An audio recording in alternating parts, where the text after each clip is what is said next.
Just when you thought the 49ers season couldn't get any weirder, a 44-year-old grandpa is about to suit up and face them in 2 weeks. We'll talk about it.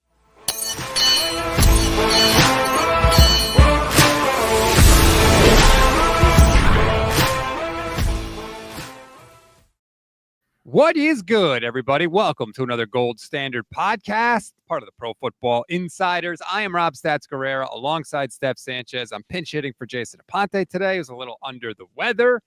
Let me tell you, Steph, it has been a rough weekend for 49ers podcasters.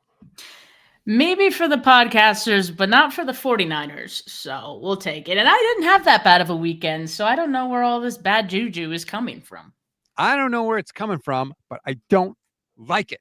But nonetheless, the 49ers bye week is officially over. Kyle Shanahan's going to have his press conference tomorrow. There'll be practice tomorrow. We get back into the flow of things, which I'm super happy about. I very much missed not having anything to talk about for the week. I'm tired of watching other teams play football, damn it. Rob, you're one of the few greats and committed, 49ers content creators out there. You continue to put on shows and keep your schedule going for Gold Standard Network, even during the bye week. You don't have a bye week, Rob. That's right. So, I mean, credit to you, because I certainly took the week off myself on 49 carats. But, I mean, yeah, I could see how watching other teams, it just leaves much to be desired, especially around the NFC, where it just seems like there's no top dog anywhere, and maybe even in the AFC now, right? Like there's maybe one or two teams that are like just really good, and from there, there's nobody inspiring me. It makes me so frustrated that Bosa and Warner are gone for the year, because when you just look at the landscape of where we are right now, Steph, if those guys were there, even if one was there, but if both were there, the Niners could be, they'd be right in the mix for the number one seed, even though technically they still are right now. But they would get to the playoffs for sure. And you'd be like, Patrick Mahomes is not going to be there. Lamar Jackson is not going to be there. Joe Burrow is not going to be there. Aaron Rodgers has a broken wrist, and they always beat Aaron Rodgers anyway. Justin Herbert has a broken hand. Like the top quarterbacks in the AFC are like Drake May, who's never played in a playoff game, and Bo Nix, who's played in one. Like, this was your year to win a Super Bowl, 49er. We didn't think it was going to be, but as it's played out now, you look at the landscape and you're like, damn. And don't remind me, Rob, because the Super Bowl is being played at Levi's Stadium, and it would have been a prime location, of course, for the 49ers to play in the Super Bowl then. And yes, they'd be in that conversation.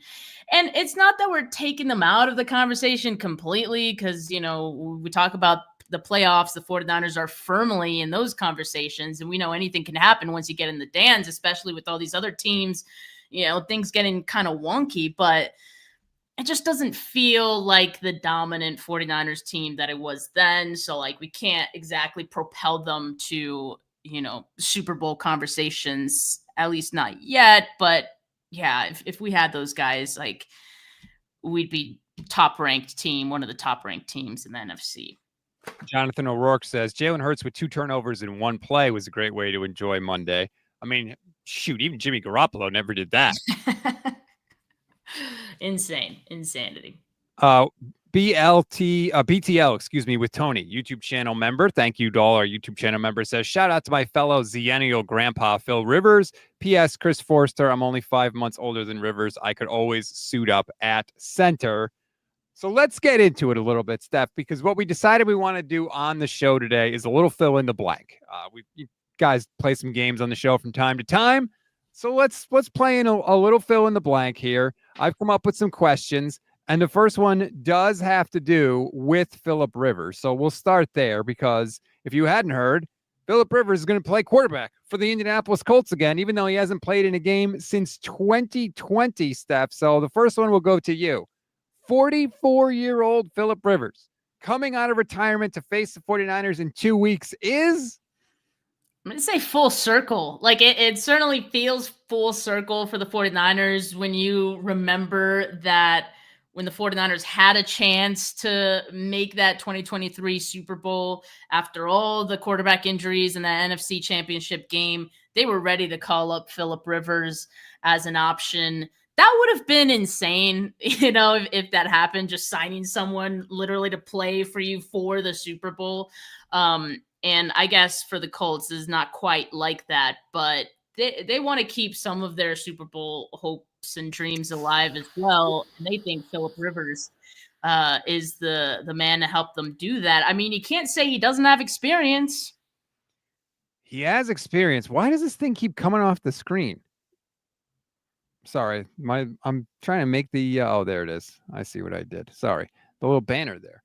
I want it to stay up so people know what we're talking about. I will say 44-year-old Rivers coming out of retirement to face the 49ers is perfect, because this season it just fits in with the cluster that this season has been. I love when the schedule comes out in May. It's one of my favorite days ever. I get giddy for it. I absolutely love it. And everyone says, not everyone, but a lot of people make fun of me and they say, well, what are you doing? Who cares? Why are you getting involved in this? Who knows what the games are going to be like at this time? And yes, they were correct, but this is even beyond that. When the schedule came out in May, none of us would have picked that Phillip Rivers, after half a decade of being out of the NFL, of being a semifinalist or whatever he was for the Hall of Fame, is now coming back to play. And by the way, if he takes a single snap, he has to wait another 5 years before he's eligible to get into the Hall of Fame again, because you have to wait 5 years after you retire. So, I mean, he doesn't care about that, obviously. But I'll tell you this, Steph, I'm nervous about it. I would much rather face Riley Green than Phillip Rivers, wouldn't you, in 2 weeks? Riley Leonard. I mean, they still could, right? I mean, Riley Leonard is at risk of not playing this upcoming week, right? Because I saw he has an injury, but maybe they say, let's just keep him going. But, again, you can't really look to a rookie. You're looking for someone with experience. I mean, that's why Joe Flacco came back into the NFL as well. And you can't say that it doesn't work out. I mean, experience goes a long way, especially for teams that are already kind of built around the quarterback, for a guy to just come in and basically execute the offense. I mean, you have Jonathan Taylor over there. You have a good defense. So I think they are probably going to just roll with Phillip Rivers. I mean, it's better than, well, I don't even want to say it's better than facing Daniel Jones, because Daniel Jones was like, in the last few games, was starting to It's true. go down the bad path. And, he was playing through injury even before the Achilles tear. So, but I mean, I gotta see it first, Rob, before I say I'm nervous. Well, here's the thing. The other, or Riley Leonard, I don't know why I keep saying Riley Green. He's a rookie. He hasn't seen NFL defenses. I feel like Robert Saleh would be able to confuse him. I don't know. That gives me agita. Phil Rivers has seen a lot of defenses. It's not like this 49ers defense is particularly, full of superstars at this particular juncture. I don't love it. And at PTL, what Tony points out, Vegas wouldn't even give you odds on Phillip Rivers coming out of retirement to play in the NFL this year. But, Steph, if you could pick one former 49er to come out of retirement to join the team right now, it would be? I'm going Aldon Smith. Like, I don't know if he's technically, if he'd be allowed. I mean, has he technically retired from football? I don't know. I mean, I think so, but his playing days seem to be behind him. But I think that would be the spark that the 49ers need. And by the way, Rob, while we're talking about age, Aldon Smith is still just 36 years old. I mean, you remember he was very young when he played for the 49ers. And so if he came back, like, I think he could probably give the 49ers some help. Okay. I didn't think of Aldon Smith at all, but ding, ding, ding, hold all calls. We have a winner. First of all, this team could desperately use it. There's about the need. Yeah. No question about it. And I always go back to that interview that Joe Staley did with Trent Williams, where somebody asked them, who's the toughest guy you ever faced? And at the same time, they both said Aldon Smith, literally at the same time, without knowing who the other one was going to say. He was a freak. He was, when he was right on the field, he was ridiculous. He comes right into the league at 22 years old, 14 sacks. Next year, 19 and a half sacks. And the year after that, 8.5 sacks in 11 games. The guy was a menace out there on the field. That you win. You win, Steph, because I don't have anybody better than that. You know, if Eddie Pinheiro wasn't coming back this week, I would have said Robbie Gold. Seriously, come on. We could do better than a kicker, Rob. I know you got that stupid kicker music, but Jesus. He's pulling it up. There he goes. Kicker update. I mean, you brought it up. It's not even my fault. I mean, when you put it on the tee for me like that, I'm going to hit it. A word. My first instinct was to go Patrick Willis, but he's 40 now. And you don't necessarily want a 40-year-old linebacker in there, even though the 49ers could use him. Because I was trying to think of, like, who can the 49ers use? But Alden Smith is it. I don't have an answer better than that. And here's the other thing with that question is people are going to name someone like a Jerry Rice. But just given, I think, Rob, that you posed this question or this fill in the blank because of the Phillip Rivers news, right? And because he's 44 coming out of retirement. So I think we're not saying bring someone out of retirement and suddenly they're in their prime age. We're saying right now, present day, who are you bringing in? And I think, Alden Smith probably the choice there. James White says, too bad the Colts couldn't get Luck to come back. Yeah, I mean, if you're going to get a former quarterback to come back and play for you and you're the Colts, damn, man. But he's like the GM at Stanford now. So, like, he's not doing that. I mean, how old is Andrew Luck? I don't even know. I bet he's still in his, let's see, is he 40 yet? He's 36. No, I was gonna say, there's no way he's 40. Yeah. Like someone says Frank Gore. I mean, listen, I'm sure he could still break some tackles. I mean, come on. If you gave him the option. Same thing with Jerry. If you were like, Jerry, do you want to suit up right now? He'd probably be like, yes, I do want to. He wouldn't, but he would want to because he's just a crazy person like that. All right. Do you want to introduce the next one on the list? All right. Yeah. All right. So the 49ers will be blank coming off the bye this week. The fill in the blank I had would be, if I could put the right one on the screen. The answer that I had is the 49ers will be better tacklers coming off the break. They were really struggling the last time we saw them. And I think it was just because they're tired. They had not had a break for 14 or 13 straight weeks.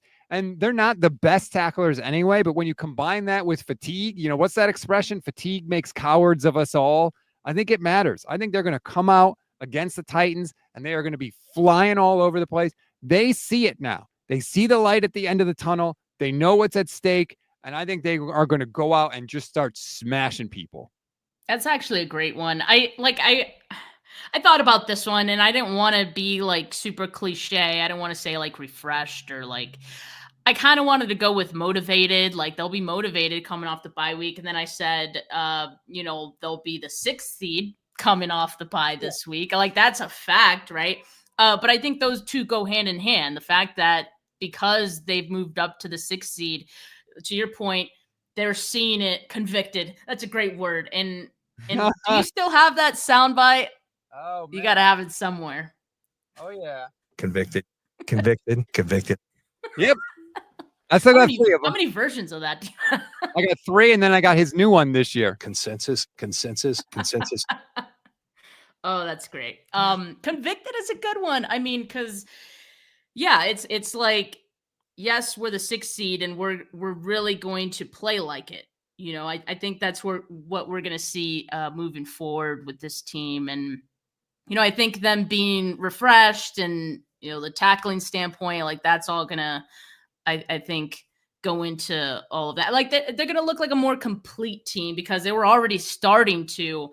But I think you're right. There's probably some moments where the fact that their bye week was so late, maybe, you know, just kind of weighing on them a little bit. Now they could get out there and be a little more refocused and look like the 6th seed and maybe probably even better than that. And they could probably end up finishing better than that. I just want to know why, when I gave my answer, you were like, that's actually good. Did I say that? Why'd you throw the actually in there? Oh, I mean, I kind of wish I had thought of something like that, you know? Okay, well, you know what? Then we're even because that Alden Smith was the best friggin' answer that anybody could have had.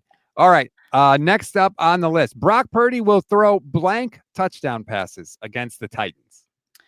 I say two. I wouldn't put it past him that he gets another maybe running touchdown. I don't know, but I do think this is going to be potentially a Christian McCaffrey game or just a game where Brock Purdy again doesn't have to do too much. So I think 2 passing touchdowns, and I could see 2 rushing touchdowns or 1 rushing touchdown and 1 receiving touchdown for Christian McCaffrey in this one as well. And hopefully McCaffrey looks refreshed as well, but we're not talking about McCaffrey here. I think Brock Purdy, though, is just going to look a little more dialed in, just like we've seen him in the last game. I'm going to go with 0 touchdown passes What? against the Titans. Here's my conspiracy. Let me take my tinfoil hat, put it on. Brock wants to run for touchdowns because he wants to break out more dance moves. He did the Dougie. Everybody, Brock can dance. Did you see that clip of him? He does the Michael Jackson spin. Yeah, he's got moves. He's got moves. I think he wants to show them off, and he can't do that if he throws a touchdown pass. It's not the same. You can't like bust out an end zone celebration when you throw a touchdown pass. You got to run it in yourself. Maybe it'll be a sneak, but whatever. But Brock's going to do it. He's going to run into the end zone. He's going to bust out with another move. I think Jenna Purdy, his wife, needs to do an interview and tell us just how many moves he has, because I think Brock mentioned that Jenna knew that he could do the Dougie and has seen him do it, and I wonder what other moves, like dance moves, he has that she could probably fill us in on that only she knows about. He can dance. Yeah, I can't even really do the Dougie like that. Look at me. Okay, no one thought you could do it in the first place, Rob. That's completely fair. All right, what's the next one? All right, the best 49ers coach the rest of the regular season will be blank. This one is easy. It's Kyle Shanahan, and I don't think it's close. Kyle is at his best when he has information, and now he has more. With the bye week being so late, he has so much more information than normal that he is going to be able to make adjustments during this bye week. And I think this offense is going to cook the rest of the year. And I know the competition ratchets up. I don't care. I think that one benefit of this bye week is that Kyle has had more time to see what everybody is doing and adjust and see how teams are playing the 49ers and adjust to it. I think it's going to be Kyle Shanahan the rest of the way. Yeah, I actually had Kyle Shanahan for mine as well, but I didn't think it was as easy a decision as you kind of said it was. I kind of went back and forth between Robert Saleh. I even considered Brant Boyer, believe it or not, because I think all of those coaches in their own right have had their, their positions or their units playing at a high level, right? I mean, Brant Boyer started off slow, but has completely 180 flipped this special teams unit, and he has to get credit for that. But the reason that I didn't want to go with him, I don't think it could get much better. I mean, they're in my mind like a top 5 special teams unit right now. So I think given that, I don't know if he could get better. I think they stay about the same. And kind of the same with Robert Saleh. I think Robert Saleh's been doing a tremendous job, obviously, with what he's been able to do with the defense being as shorthanded as it's been, moving pieces. You get different guys as pass rushers in and out of the lineup with some injuries. And so that's been impressive. But I don't know how much higher the ceiling is. I do know that for the offense, it does feel like they're just getting into a rhythm and they're just barely scratching the surface of their potential. I mean, you can see it, right? You can kind of say that about the defense too, but talent wise, I think that's where it gets capped. So the talent is all on the offensive side, and that's where I think the rest of the season we're really going to see Kyle Shanahan shine. I like the reason that you gave, though, that he could do more with all the information that he has this late in the season. So I'm looking forward to it. I'm even more pumped about the offense than I was before we started. Let's go. Yeah, I think it's going to be, just buckle up the rest of the way. I think it's going to be so much fun. I'm glad I get to intro this one because I want you to answer it first. Blank is the most important sophomore player for the 49ers down the stretch. This one's tough, actually. There's a few guys that I think are really important and have been really important. And just for the record, the sophomore players meaning 2024 draft class. So Yeah. Pearsall, Renardo Green, Dominic Puni, Malik Mustafa, Garendo Cowing, or Tata Bethune. I'll say, yeah, I think Mustafa's a good one. I think you can also say Dominic Puni just because we saw what a less than 100% or a less than healthy Dominic Puni looked like to start the season. It wasn't pretty, right? And I can't imagine what his backup would look like, right? So he's obviously important. You could say that about literally every starting offensive lineman on this team. But I think I'm going to go with Mustafa because this defense has needed everybody to step up. And I think even just the smallest bit of anyone stepping up could do big things for the grand scheme of the defense. Yeah. And I think since I just read that comment, so he came into my mind. Since Malik Mustafa has come back from his injury, I feel like every week he's improved. And then I've had a lot to say about, this secondary, in particular, the safeties and kind of what they lack. Their skill sets overlap, Jair Brown and Mustafa, right? But I do think that Mustafa could improve in the coverage aspect of things. And if we continue to see the improvements week in and week out, by the end of the years, that's something that's a little bit better for him.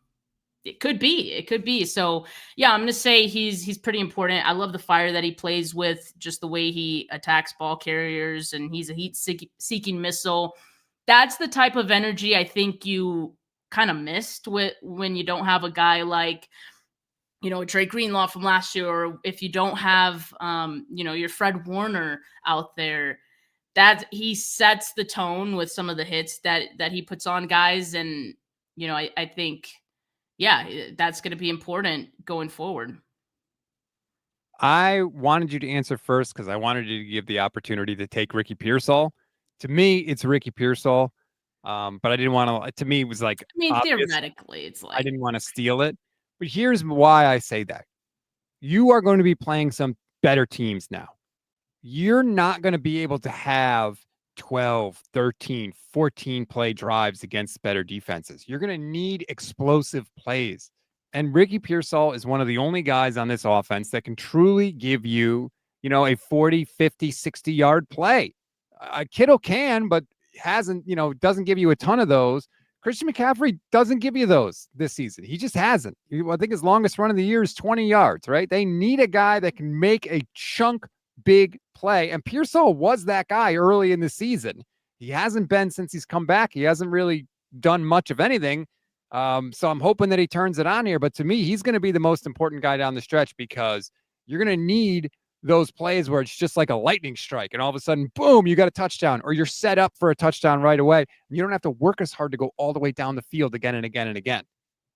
I do agree. He needs to be more involved, and I don't know why he really hasn't been since he's come back. I don't know if it's just from the time that Pearsall and Purdy had away from each other, I guess, and not having that practice time together because they were both hurt at different points. So hopefully with the bye week, with the couple extra days of practice that they did get, that's something that they could work on, and maybe we do see Ricky Pearsall 2.0 for the rest of the season. Then I would say it's important because then he's shown that it's something that the 49ers could use and need. I didn't want to say him because they've been fine to this point without those contributions, but it'd be definitely nice to get him going and to use everybody on this offense and go back to a pick your poison type of offense, because that's when the 49ers are most dangerous. You give me Pearsall on the outside, Kittle over the middle, and Christian McCaffrey everywhere else. You could do a hell of a lot worse than that. When it's Jauan Jennings instead of Ricky Pearsall, I'm sorry, it's just not the same. Now, we have a bunch more questions to go, and we're going to get to those in a minute. But first, want to give you a little bit of a word from Sleeper. You know we love Sleeper here on the show. Steph and Jay use it for fantasy. You can use it for that. You can use it for picks. You can use it for news. If you go right there on the home app, the current picture is the Eagles positivity bunny that looks all deflated. I don't think this is a real story, but it is hilarious nonetheless that they put a positivity inflatable bunny in the locker room. But they have news on the app. There's the Phillip River news from Adam Schefter. So you should definitely go and check it out. And if you sign up and use the app, you can get a free $20 play. You don't even have to deposit any money. So go and check that out. And if you want to deposit money, use our code GSP. You get up to a 100% match, up to $100 on your first deposit. You can see the app right on my screen. I haven't even really looked a ton at the Tennessee numbers yet because I was still kind of in bye week mode. So if you go over, you scroll to the top of the screen, they have a bunch of things. We were talking about Brock Purdy's touchdown passes. Let's go see. Brock Purdy, 1.5 passing touchdowns. Would you take more or less than 1.5 passing touchdowns for Brock this week? I go more. I said 2. Boom. There you go. You lock it in. You make your picks. Now, you got to pick somebody from a different team also. So you got to pick at least 2 different teams. But we give you the picks every Friday here on the Gold Standard Podcast Network. So no worries there. We won't steer you wrong. I promise. And again, use our code GSP for a $100 match on your first deposit. Terms and conditions apply. See Sleeper's terms of use for details. Currently operational in over 25 states. Check out Sleeper today. Halfway through our fill-in-the-blank questions here on today's program. This one, I think, is going to generate a little bit of debate. I try to make these as spicy as possible, but this one, I think, is a simple question, but it's going to cause some debate. Right now, blank would be the best possible wildcard playoff matchup for the 49ers. Gosh. Wild. I'm just looking at the standings really quick and trying to gauge like what's possible. So right now, the Rams would get the bye. The Packers are the 2 seed, so they would play the Bears. The Eagles are the 3. They would play the Niners, and then the Bucks would play Tampa. That's the 4-5 matchup. I mean, I saw someone point this out. I think it was John Chapman that as it stands, the 49ers could play the Panthers in Carolina. That would be kind of wild, just given how that went down. I still think the 49ers would be favored in that one, obviously.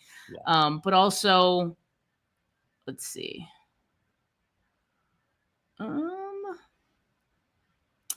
I mean, anything having to do with the Seahawks, anything with NFC West is going to be wild. And I see a lot of people always saying that they would want to play an NFC West team. No, I wouldn't. Exactly.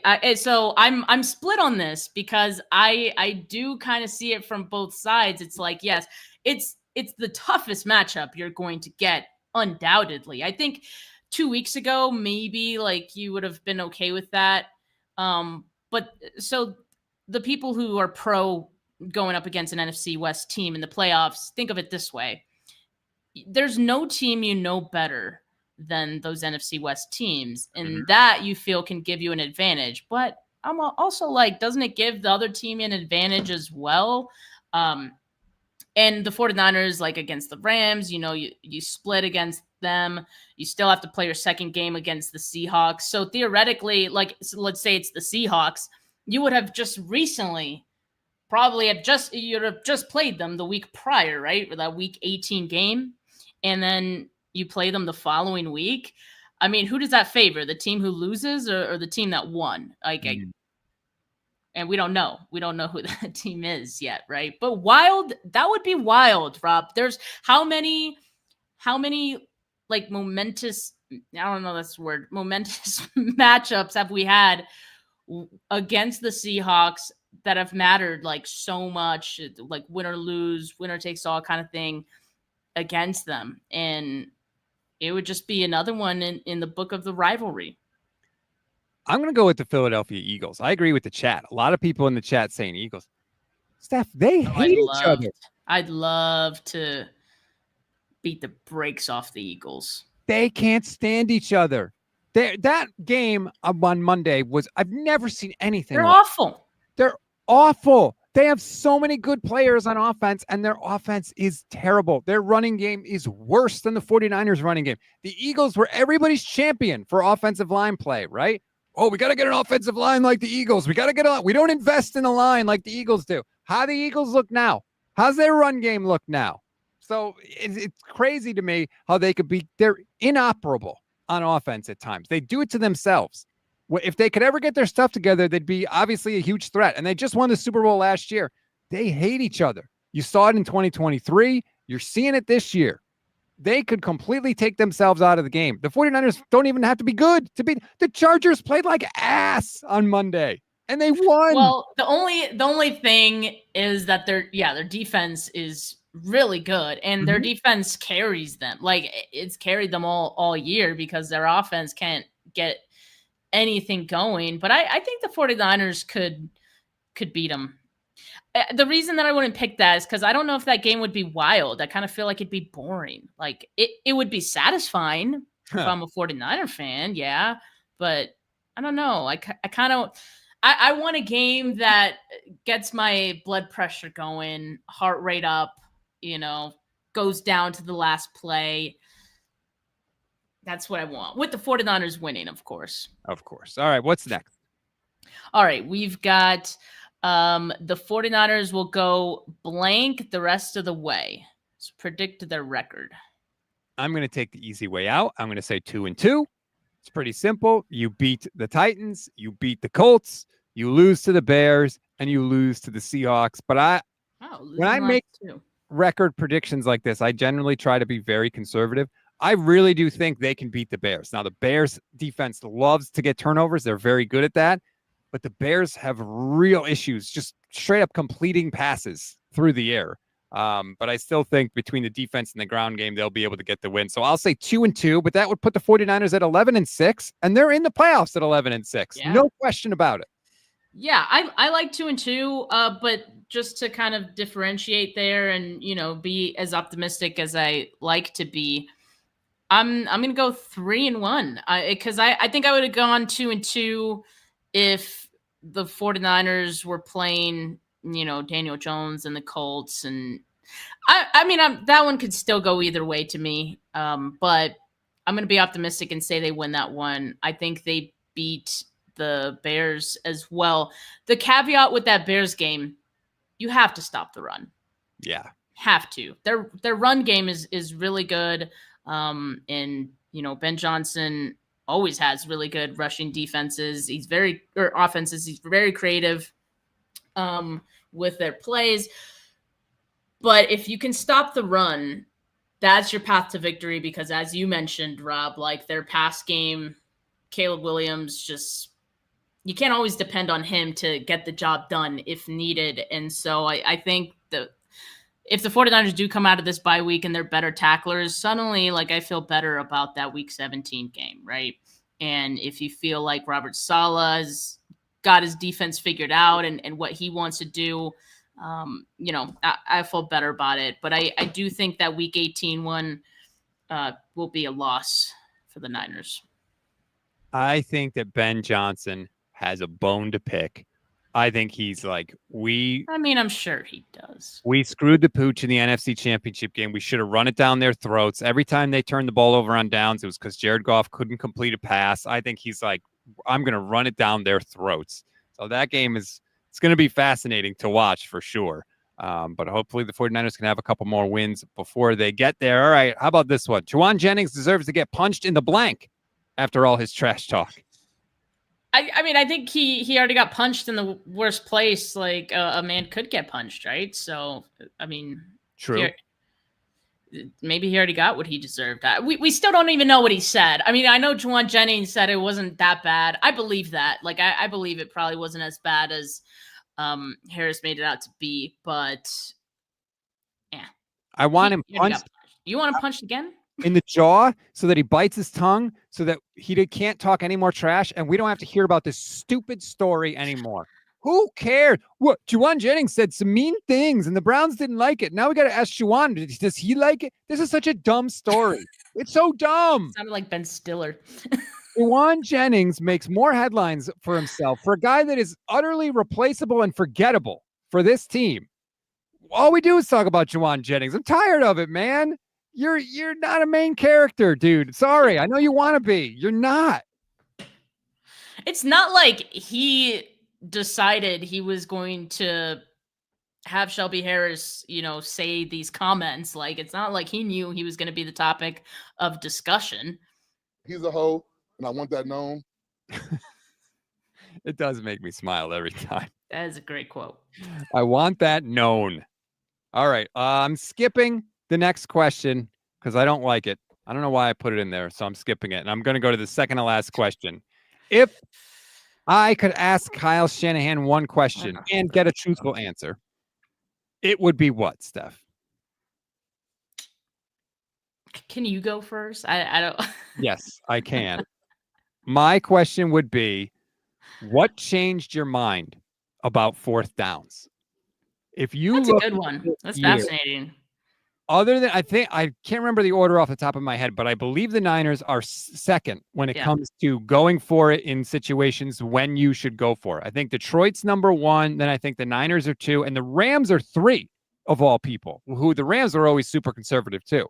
But he has been, from the jump this year, he has been much more aggressive on fourth down. I have loved it. I think it's been a significant factor in helping them get the record as good as it's been this year. And he'll never admit that anything has changed because Kyle doesn't ever really do that. But if I could get the actual answer, I would want to know, because it is awesome and I love it and I hope it continues. Yeah, finally listening to his analytics team, I guess, right? Finally. That's a good one. I mean, I don't have the exact question that I would ask, but it'd probably be along the lines of rookie wide receivers, the development of rookie wide receivers, and why it usually just is so difficult for them to get going in his offense. And I guess I would challenge him if it's a thing with the playbook. Is it a reflection of him that, wide receivers come into this offense and have a hard time picking it up, have a hard time knowing what route? I don't know, right? But it would kind of be along the lines of that, because I do think the 49ers are probably going to be in a position where they're going to go and get a wide receiver next season in the draft. And I think, Rob, that's going to have to be a wide receiver that plays and contributes immediately. That's just me, right? Imagine that. What a world. So given that, I think to have that development in place and to ensure that whichever rookie comes in is going to be able to contribute right away, I think that's an important question to ask. Son of Sam wants to know, what's the question I skipped? The question I skipped was, the 49ers will lock off a playoff spot by week blank, but there's really no way to know because of all the different permutations and all the different things that could happen. So that's why I skipped it. But that was the question that I skipped. And the final fill in the blank question, if you could ask John Lynch one question, Steph, it would be what? I know what the hell happened with the Brandon Ayuk situation. But also, you also did add the caveat with Kyle Shanahan, and I would assume this applies with John Lynch too. If you were to get them to answer it honestly, I don't know if we'll ever get that from John Lynch or Kyle, to be fair. But I think John Lynch's answers are too reviewed by PR beforehand for us to ever get a truthful answer. But I'm getting an echo. I don't know if you're hearing that. No, I don't hear it. Oh, that's weird. But yeah, that would be the question that I would ask. Mine is exactly the same. What did Brandon Ayuk do to get his guarantees voided? That's the question. That is the number one question. We'll never find out until Brandon Ayuk is traded, and then we will find out immediately, because I'm sure the whole 49ers beat knows already, but they're not going to report it because the 49ers don't want it out there. So they'll wait, just like they did when Trey Lance was traded. And then all of a sudden they started reporting the thing that everybody knew, which is that the veterans went to Kyle and asked them not to put Trey on the field back in 2021. That's what the 49ers beat does. They wait till it's safe to report stuff, and then they report it. So we'll find out eventually. As soon as Brandon Ayuk is not on the 49ers, we'll find out exactly what he did or didn't do to get his money voided. But that is all the fill-in-the-blank questions we have for this week. Thank God the bye week is over. Hopefully Jay will be back next week. I'm still glad to be here this week after the weekend I had, but we're here. What the hell happened to you this weekend? I was in the hospital. I didn't know that. I did the show with Michelle on Friday and drove to the emergency room immediately after the show. What happened? I was having chest pains and dizziness and heart palpitations. It was very terrifying. I was in the hospital all weekend. And the 49ers didn't even play, and you're over here, right, having heart palpitations. But no, I'm glad you're okay and that you're here. Sorry I missed that. I would have texted you. I was just that's okay.